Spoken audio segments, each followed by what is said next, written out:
makeup amateur and a YouTube amateur, and welcome to my channel. This is the third installment of my March monthly makeup video. If you've missed the first two, they'll be linked below. In this video, I'm going to be talking about the eyeshadows I used in the month of March in the hopes of figuring out which products I was maybe not appreciating enough and which ones I am really ready to part with. The first one is the e.l.f. bite-sized eyeshadow in the shade Berry Bad. Now, take what I am about to say with a grain of salt, because I've heard so many good things about the other shadows in this range. This is a $3 eyeshadow quad, so it could be basically garbage and still not a waste of money. It's obviously a monochromatic quad, so every look turns out very similar, with just more or less intensity depending on where you place the shadows. There are two mattes and two metallic. The first one is very soft and blendable. This deeper shade is a lot harder and therefore tough to pick up with your brush. The two metallics are nice. They look different in the pan, but when you apply them, they turn out practically the same. This baby is the e.l.f. Rose Gold palette. I have had this forever, and you can tell. They still make this one, even though it's pretty old. It's just different packaging now, so the lid is clear instead of having a mirror in it. It's a great neutral palette, especially for beginners who prefer kind of more cool toned browns with a little hint of rosiness to them instead of warmer looks, because a lot of basic neutral palettes tend to skew warm. These two matte shades in particular, you can tell I've used them a lot as like transition shades. Because they are like evenly worn down throughout the length of the pan. The shadows are fine. They're not as pigmented as I remember them being. The metallics are still pretty nice. They're just very soft. However, that could be attributed to its age, perhaps. Like it might be drying out a little bit and so it's not picking up as well as it used to. I am holding on to it for mostly sentiment, although I do love how many shades they've packed into such a compact little case. When I was in university, I would throw this into my bag to come home for the weekends a lot. Even when I started getting into makeup and I had more and more palettes, it's just such a good size and you can still do a lot with it, even though it's fairly basic. This is the iconic London. Ooh, look at the light reflection. This is the iconic London Day to Slay palette. It is an overall neutral palette. There are some pink shades in it, like down here and this one there. As well as some golds. It's 20 shades, which is a lot. I do like the ratio of metallics to mattes. So there are 8 mattes and 12 metallics in here. That's about the nicest thing I can say about it. So far, this is the first palette I've had that's actually been too big to fit into my Caboodle.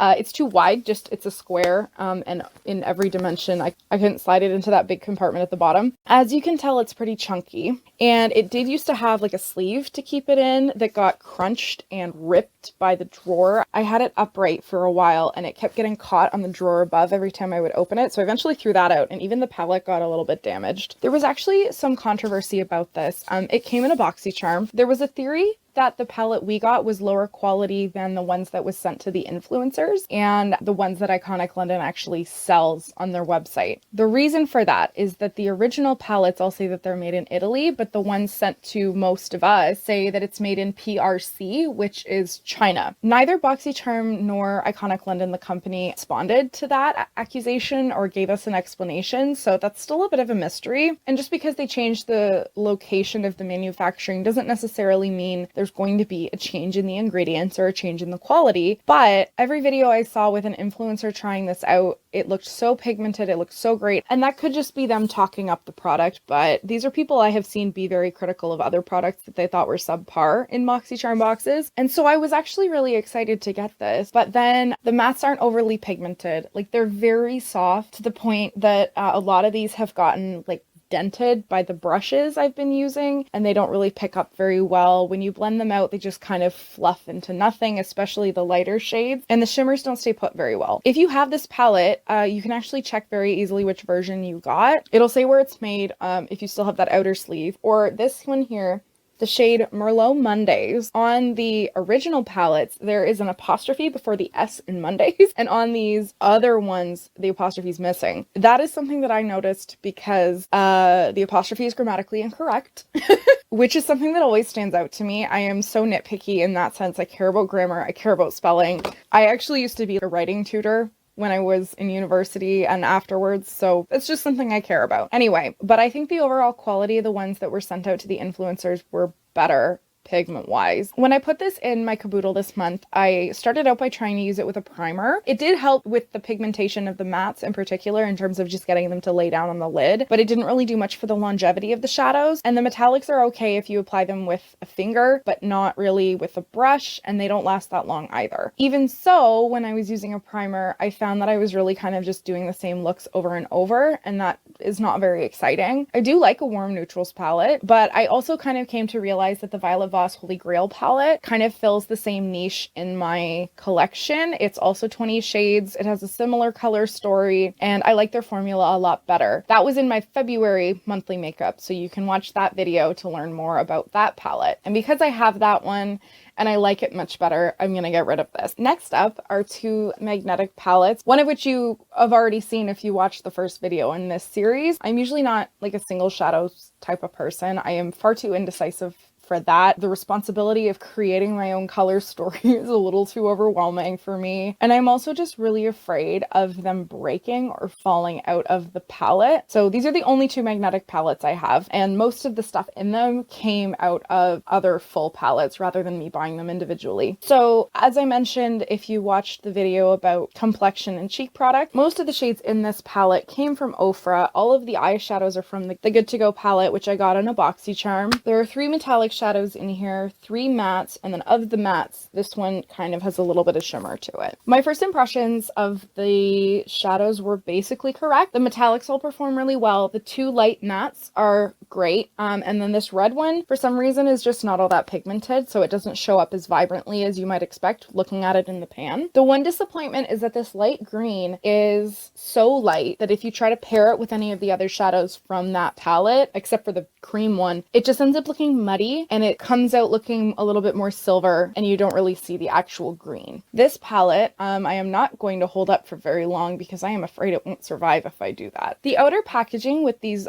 pretty iridescent scales, this was from eBay. I got it for like $3. It is comprised of 3 different types of shadows from 2 brands. So the little rectangular ones were part of a holiday set from Nick that my dear friend Taiba gave me for Christmas a few years ago. It was really cute. But the packaging was horribly bulky. It was thick like a book with a mirror on one side, and then there was like a well for a lip product that came with it. And that was the reason it was so thick, because to hold the lip product, you have to be at least as thick as the lipstick and then some. Only I never kept the lipstick in there anyway. The shadows were really good. I haven't tried very many shadows from NYX, but my understanding is that they can be kind of hit or miss. So these ones were really nice. The mattes blended beautifully. The metallics were stunning. I particularly love this one in the middle over here. It's like a gold, but the base of it is brown.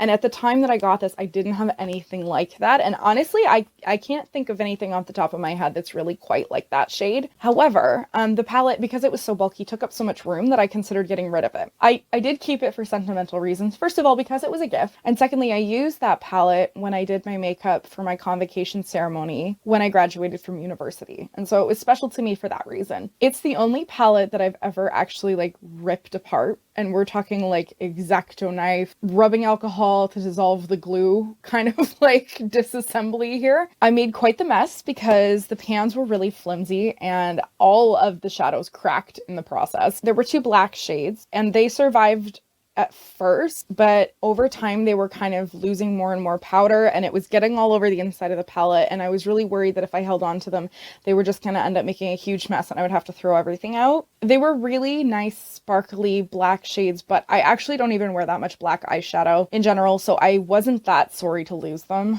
Now, those pans are not the right kind of metal to be used in a magnetic palette, and I actually tried to buy little pan magnets to stick on the bottom of them from Amazon, and then they never showed up. So right now they're actually being held in with like the residual glue from their original palette and hope, basically. The 2 round ones in the middle came from Sally Beauty. I don't remember the brand, but it was supposed to be this thing where you bought 4 shadow pans and then they would give you a palette to hold them in for free. However, they had run out of like the holder, and the lady didn't tell me that until after I'd already paid for them. So that's actually the reason I bought this palette in the first place, was to give those shadows a home. I threw out the other 2 a while ago. One was like a deep amethyst purple, and then the other one was like a burgundy brown, because they just were really poor quality. The gold one is okay. I may throw it out just because it's so similar to a lot of other shadows I already have. It's not really anything special to be taking up room in my palette.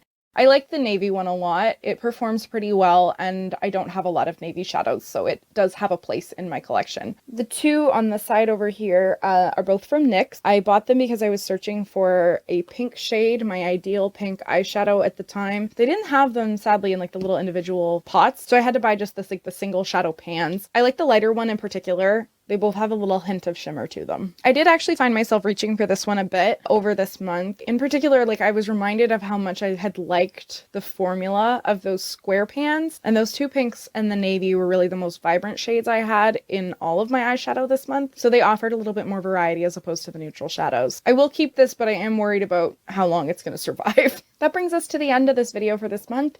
Thank you so much for watching. I really appreciate it. Have you tried any of the products that I mentioned or any of the brands? If you like this video, please consider subscribing. If you missed my videos from the last couple of months on this topic, I do have a playlist I will link either below or at the end in one of the little cards. Thank you once again for watching, and have a great day. Bye!